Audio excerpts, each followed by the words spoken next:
The problem I had with my car was the temperature meter would go up, up, up, and then once the fluid kicked on, it would go all the way back down.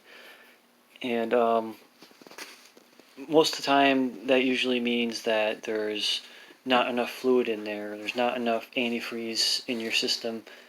And it didn't make sense to me at first because I would top up my system off. It was full. It was topped off and full of antifreeze, and it would still be behaving this way.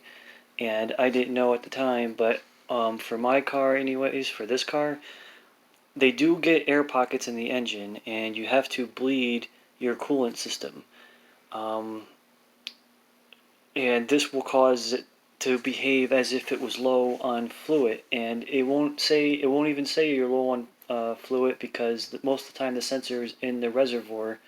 So your reservoir will be full, your sensor would say it's full, but it'll be overheating, and this is what the problem was. And I just simply needed to bleed it, and by doing that, all you do is with the engine running, you fill you fill up the cap, or the highest point, which for this car is right here, the highest point, and which makes sense because of gravity and everything. So you go to the highest point, whether it's the radiator cap or over by the radiator, whatever one's higher, and you fill it with the engine running. And this is a slow process. It takes about 10 or even maybe even 20 minutes. And as you can see, as it's bubbling up, some people even call this burping the system because it's burping.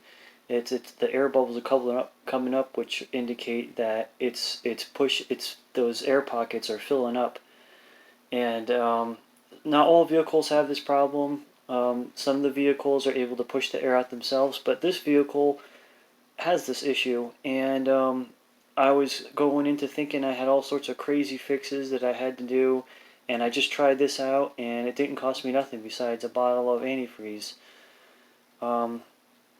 So as you can see, it's just pushing the air out. I'm filling it up, and it's acting normal now. And I mean, I had just drained the radiator, which actually was pretty easy for this car. You just take a couple bolts off, and I turned it upside down.